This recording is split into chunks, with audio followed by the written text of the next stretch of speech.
Bonjour Monsieur Poisson. Bonjour. Merci de nous avoir accordé cet entretien. Merci à vous.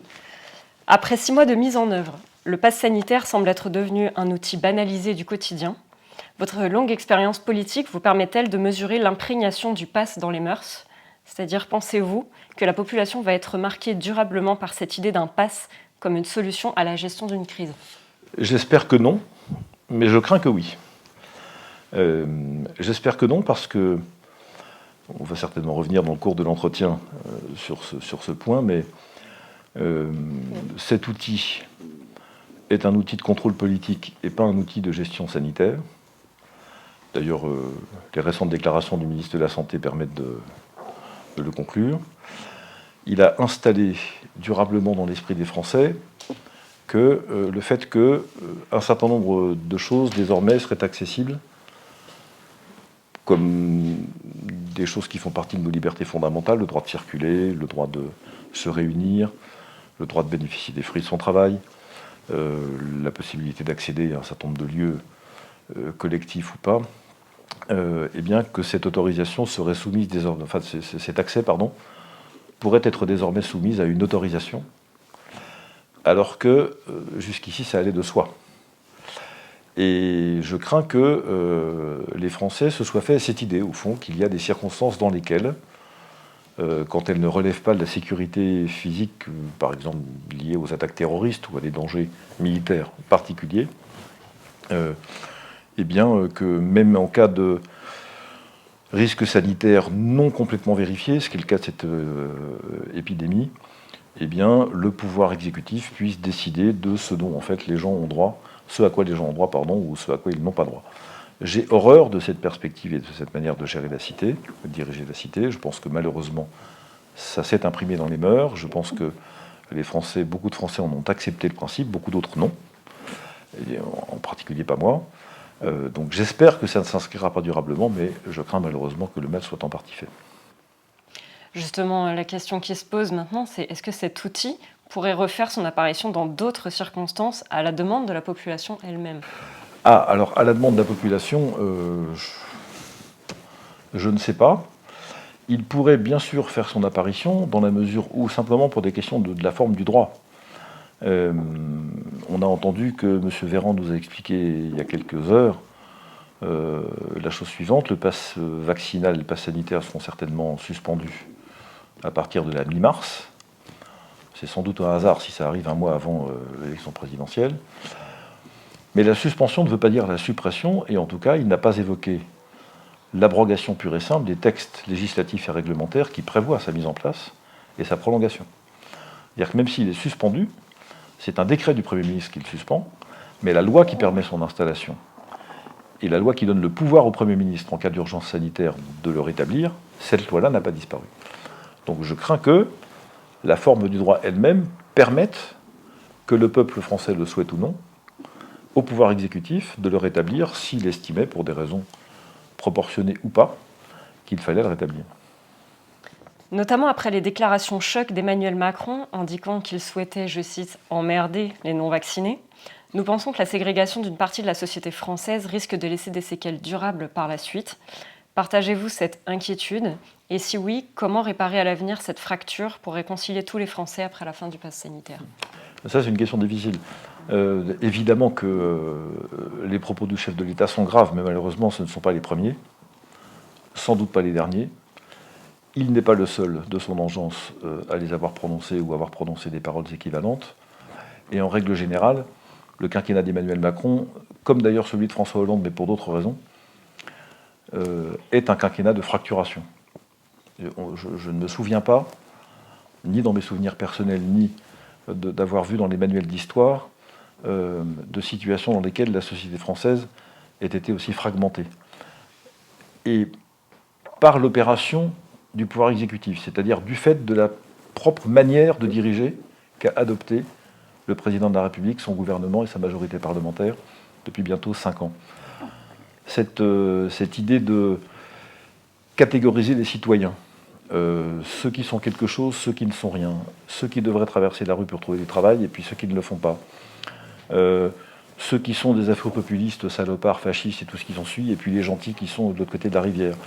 ceux qui comprennent quelque chose à l'histoire et qui acceptent l'Europe et ceux qui n'y comprennent rien. Enfin, vous prenez toute une suite de déclarations du chef de l'État et vous vous rendez compte qu'en réalité, il n'a jamais cessé d'opposer son camp, qui est présumé être le camp du bien, à tous les autres qui, eux, sont soit des imbéciles, soit des salauds, soit des incapables, soit enfin des gens qui sont presque pas dignes, au fond, d'être de citoyens. Et peut-être qu'on n'aurait même pas le droit de le regarder en train de gouverner, si je pousse la logique jusqu'au bout.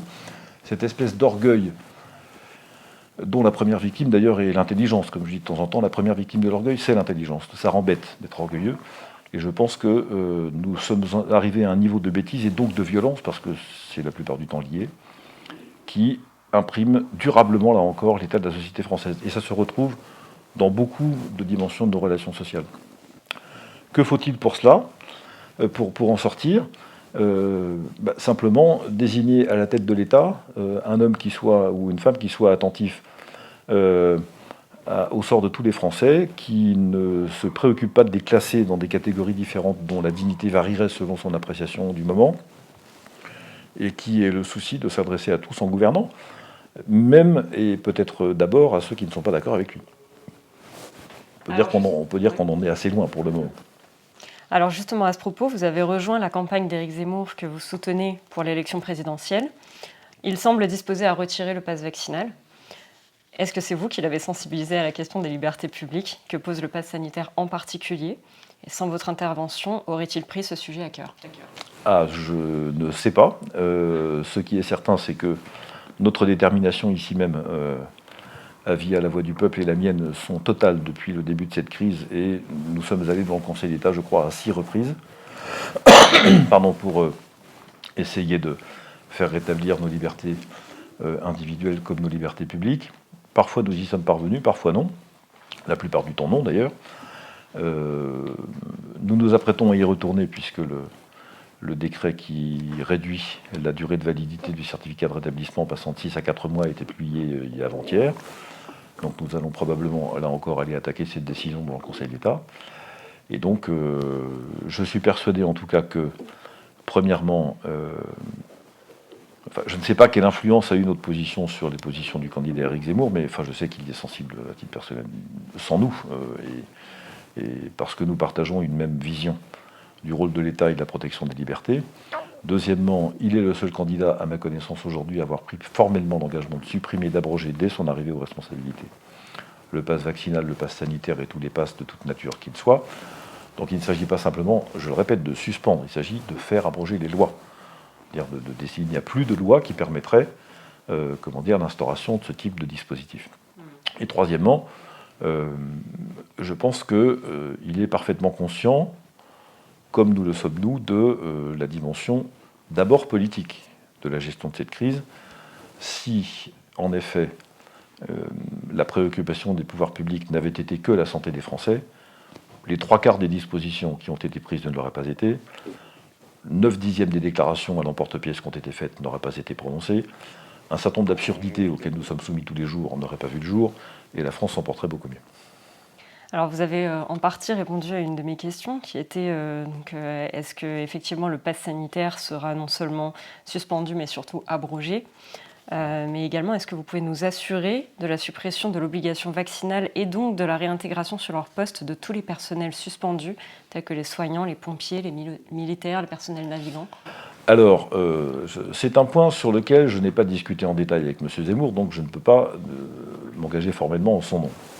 Je peux vous dire ce que je souhaite moi et ce que je pense qu'il souhaite, mais je mets sous réserve, même si je n'ai pas beaucoup d'hésitation, vous comprendrez que je prenne cette prudence rhétorique. Évidemment qu'il n'est pas question d'obligation vaccinale de quelque nature que ce soit, à partir du moment où la balance bénéfice-risque n'est pas établie, à partir du moment où nous sommes encore en phase d'expérimentation, ce qui est le cas pour un certain nombre de vaccins, au moins jusqu'à la fin de l'année 2022, voire 2023, je dis vaccin, en employant ce mot par commodité de langage, mais je sais parfaitement que ceux qui l'ont proposé n'en sont pas. Et la conséquence est très claire. C'est à l'évidence, bien sûr que oui, la réintégration des personnes dans leur emploi sera prononcée à partir du moment où ils auraient été suspendus pour des questions de non-respect de cette obligation vaccinale, qui n'en est pas une, si j'ai bien compris, mais qui en est une malgré tout.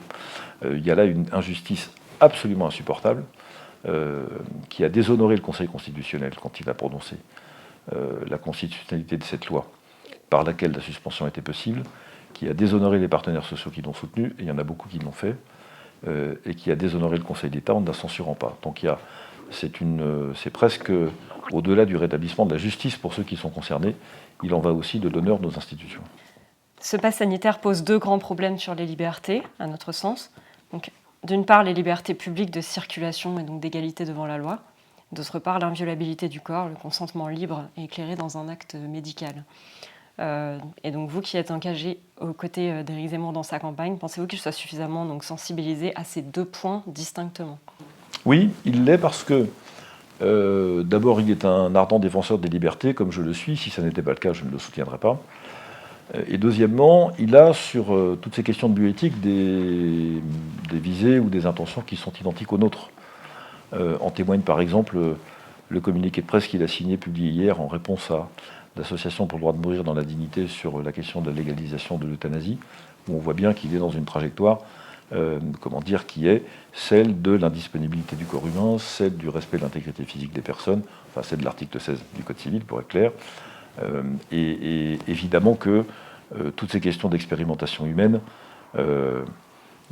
qui relèvent, d'abord sont extrêmement codifiées, vous le savez, depuis le fameux code de Nuremberg et la législation de la bioéthique et les droits des malades et des patients en France, depuis maintenant presque 30 ans.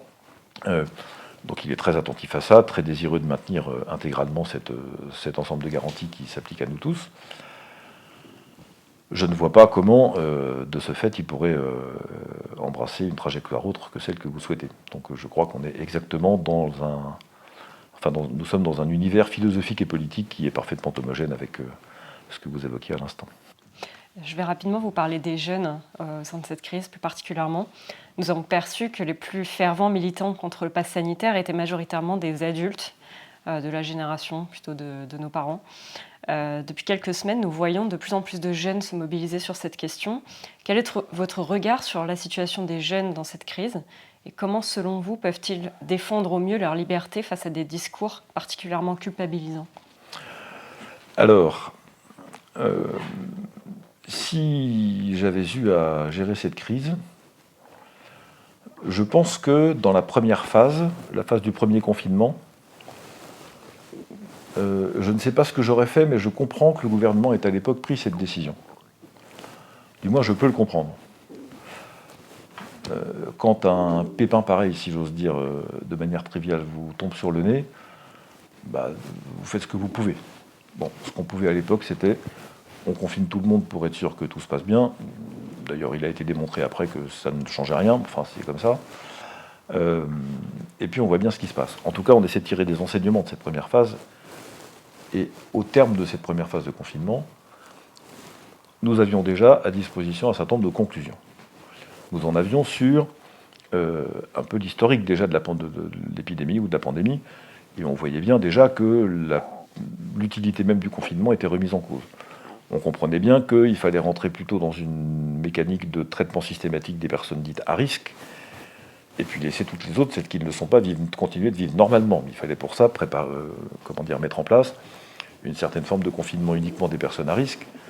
Ça ne veut pas dire qu'il fallait les enfermer dans des placards et puis les laisser mourir tranquillement. Ça veut dire qu'il fallait les isoler, trouver le moyen de leur venir en aide. Et dans tous les territoires de France et de Navarre, il y a des tas de personnes tous les jours. Et quand je dis des tas, ce sont des dizaines de milliers, des centaines de milliers de Français qui tous les jours rendent visite à ceux qui sont en situation de fragilité, de perte d'autonomie, parce qu'elles se sont cassées une jambe, parce qu'elles sont âgées, parce qu'elles sont malades. Je ne sais pas, mais il y a des tas de motifs. Il y a un tissu associatif extrêmement riche qui passe son temps à venir en aide à ses contemporains. On aurait parfaitement pu mobiliser ce tissu associatif, il ne demande que ça.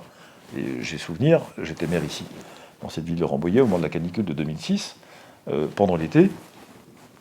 Comment avons-nous traité et accompagné les personnes qui en avaient besoin à l'époque? Réponse en faisant appel aux associations locales en disant, si vous avez un coup de main à donner, voilà ce qu'il faut faire. Les Français sont généreux. Quand on fait appel à leur générosité, ils répondent. Mais il faut le faire. Il ne faut pas traiter les maires comme si c'était les derniers agents d'exécution d'un État tout-puissant. Il ne faut pas ignorer le tissu associatif. Il ne faut pas ignorer la générosité, l'efficacité. l'esprit de démerde des Français, qui sont ingénieux comme pas beaucoup de peuples au monde le sont, surtout quand il faut contrepasser les réglementations compliquées et trouver des failles dans le dispositif. Champion du monde, on sait faire tout ça. Il fallait utiliser ce génie-là, on ne l'a pas fait. Et ça, c'est vraiment le plus coupable de tout. C'est cette espèce d'orgueil, encore une fois, centralisateur de ce pouvoir qui ne jurait que par sa propre puissance et sa supposée intelligence. Et puis le troisième constat qu'on a fait, dès la fin du premier confinement, ce sont les ravages du télétravail et de l'isolement sur un certain nombre de personnes. Que ce soit des salariés adultes ou les jeunes étudiants qui se retrouvaient à devoir passer toute la semaine, le mois, et des mois entiers, tout seuls devant leur écran, avec des cours qui étaient donnés dans des circonstances. Alors, les professeurs ont fait ce qu'ils ont pu pour maintenir l'enseignement, mais je me suis mis à leur place. Il se trouve que j'ai été étudiant moi aussi et j'ai eu 20 ans, ça arrive à des gens très bien, même si c'est assez loin maintenant. Je me revois, ayant 20 ans, en première année de fac, tout seul dans ma piaule, face à mon écran toute la journée, mais il y a de quoi devenir dingue. Hein. Non seulement il y a de quoi devenir dingue, deuxièmement, pour beaucoup d'entre eux, c'est une année universitaire, peut-être pas perdue intégralement, mais en pointillé, en tout cas avec une perte de substance terrible pour la suite des opérations. Troisièmement, et ça n'est pas anodin, il y a une injustice terrible qui s'est mise en place. Pourquoi ? Parce que la mécanique d'examen à distance a permis des situations de fraude, de triche, ainsi de suite, des choses qui sont absolument insupportables pour les gens qui travaillent sérieusement, qui sont honnêtes, et qui ont fait ce qu'il fallait, qui ont respecté les réglementations en vigueur, et puis leur propre honneur.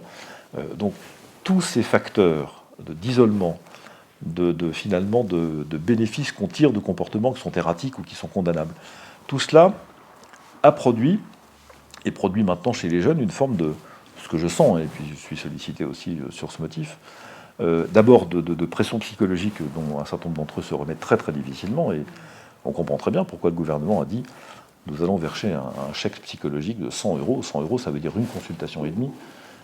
Il n'est pas sûr que ça suffise, une consultation et demie. Il aurait fallu s'en préoccuper avant, pour le coup, comme d'habitude. Mais enfin, c'est mieux que si c'était pire, comme dit l'autre. Ça veut dire au moins qu'on a identifié le problème. Tant mieux, même si ça ne suffit pas, et on est encore, je pense, en plein dedans. Il faut maintenant faire en sorte que, le plus vite possible, les étudiants de français de Navarre retrouvent des conditions d'exercice, ou les jeunes, d'ailleurs, pas que les étudiants, mais retrouvent des conditions de vie normales. On a beaucoup trop tardé, pour des raisons qui n'en sont pas, et les jeunes sont malheureusement des victimes peut-être plus durement touchées que les autres, parce que précisément ils sont en phase de construction. Et dans cette phase-là, c'est comme une maison, vous comprenez, hein, lorsque dans les fondations il y a quelque chose qui est fait de travers, tout le reste en souffre. Donc c'est criminel ce qu'on a fait à l'égard de cette génération. Il va falloir qu'on répare ça. Je ne sais pas comment, mais je comprends très bien qu'ils se mobilisent davantage aujourd'hui. Vous pensez qu'ils ont raison de... Bien sûr. On a raison de se mobiliser de toute façon contre ces dispositions iniques. On a raison de dire au gouvernement qu'il s'est trompé, et très lourdement et très gravement. On a raison de mettre sous le nez des responsables politiques qui ont pris ces décisions la gravité des conséquences de leurs actes. Et j'ai dit au micro d'une manifestation récente, un samedi après-midi devant le ministère de la Santé, que j'entendais bien que tous ces coupables soient traduits dans les tribunaux parce que ce qu'ils ont fait relève de la forfaiture. Pour des motifs, encore une fois, qui n'en sont pas. Si ça n'est que l'ignorance et l'orgueil, pour ça, il n'y a pas de médecin, malheureusement, mais on paye quand même les conséquences de ces actes. Si c'est pour des raisons lucratives, ce qu'il m'arrive de penser, et de collusion avec de grands intérêts financiers, alors ça, c'est pire que tout. Je vais vous parler rapidement de l'Union européenne. L'idée d'un pass vaccinal européen fait son chemin dans les instances de l'Union européenne. Un président de la République française serait-il en capacité de s'opposer à un tel pass ? Ah oui, évidemment, à partir du moment où il le décide. Mais pour ça, il faut avoir un peu de moelle. Malgré justement les conflits d'intérêts que vous avez rapidement... Oui, c'est un problème de moelle. Mais le problème, c'est que la moelle ne s'achète pas sur les rayons des supermarchés. C'est-à-dire, soit vous êtes courageux, soit vous ne l'êtes pas. Et la dernière fois que j'ai vu un chef de l'État ou un membre du gouvernement français s'opposer de manière formelle, frontale, à la Commission, c'était pour un sujet qui redevient d'ailleurs d'actualité ces jours-ci. C'est la première fois que l'État français a décidé de venir en aide au groupe Alstom. C'était dans les années 2005-2006. Nicolas Sarkozy était ministre du Budget. Il était question que l'État injecte quelques milliards pour sauver l'entreprise déjà. La commission de Bruxelles avait dit non, il n'en est pas question. Il est allé à Bruxelles pour dire à la commission, j'ai bien compris que vous n'étiez pas d'accord, mais on va le faire quand même. Et puis si vous n'êtes pas content, c'est pareil. Parce que nous sommes la France. Et que je suis désolé, il y a des choses que nous ne pouvons pas faire. Je me souviens d'avoir eu un débat avec une sénatrice verte célèbre de Paris, au moment de la circulaire Taubira sur, vous savez, l'attribution de la nationalité française aux enfants nés par GPA à l'étranger. Et cette excellente collègue m'avait dit, mais monsieur le député, nous allons être condamnés à payer une amende. Je dis, mais madame, il y a des amendes qu'on s'honore de payer. Donc, oui, bien sûr qu'on va payer. Combien ça coûte? Donnez-moi, on va faire le chèque. Mais il n'y aura pas ça n'existe pas, ça n'existera pas en France. Donc si le président de la République française, futur en tout cas, est animé des intentions dont je souhaite qu'il soit animé, il ira voir la Commission en disant il n'y aura pas de passe vaccinal européen en France. Vous faites ce que vous voulez ailleurs, ça ne nous regarde pas. En France, il n'en est pas question. Et de manière générale, il va falloir que les Français prennent l'habitude de comprendre que on peut être d'accord à l'Union européenne et d'une certaine manière suivre ses décisions, ses réglementations, jusqu'à un certain point. Quel est ce point? Quelle est la limite? La liberté de peuple français. Voilà, c'est très simple. La ligne rouge, c'est ça. Donc si vous êtes dans cette limite-là, on peut écouter ce que vous avez à dire. Si vous n'y êtes pas, tant pis pour vous, nous ne le ferons pas. Et il faut que les Européens, les autres pays d'Europe, comprennent que la France entre maintenant dans cette phase-là. Je ne suis pas sûr qu'en réalisant le président actuel, voire beaucoup d'autres de ses adversaires d'aujourd'hui, nous soyons dans cette perspective. Une des raisons pour lesquelles je soutiens Éric Zemmour, c'est que je le sens absolument capable de ce genre de résistance. On arrive à la fin de cet entretien. Malheureusement. Avez-vous un message à faire passer à la jeunesse qui nous regarde, étudiants et jeunes actifs? D'abord, celui de faire marcher sa matière grise. C'est-à-dire, de grâce, soyez imperméables à la propagande. Soyez attentifs à la vérité. Faites marcher votre esprit critique. Vous êtes suffisamment malin pour ne pas vous laisser avoir par les choses qu'on vous balance toute la journée, la culpabilisation, la peur, les contradictions, les absurdités. Enfin, voilà. Je vous invite à l'entretien de l'esprit critique, à l'exercice de l'autonomie intellectuelle et à l'observation fine du réel pour que vous puissiez comprendre ce monde qui est opaque, et qui est opaque à dessein. On a besoin on a besoin de votre fraîcheur de regard sur ce monde-là. Il faut qu'il soit libre. Deuxièmement, faites ce que vous n'acceptez pas, dites-le que vous n'acceptez pas. Faites-le savoir par des moyens qui soient évidemment conformes à l'intégrité des biens et des personnes, ça va sans dire. Il ne s'agit pas d'entrer dans une phase de violence, quoi que ce soit, qui est condamnable évidemment. Mais il y a des formes de désobéissance civile qui ne sont pas violentes, qui sont parfaitement acceptables. J'ai défendu moi-même ce principe il y a maintenant un peu plus d'1 an. Beaucoup d'outils sont à votre disposition, beaucoup de moyens de communication. Et votre génération y est plus familière que moi. Sont là aussi disponibles. Il y a des tas de choses à faire.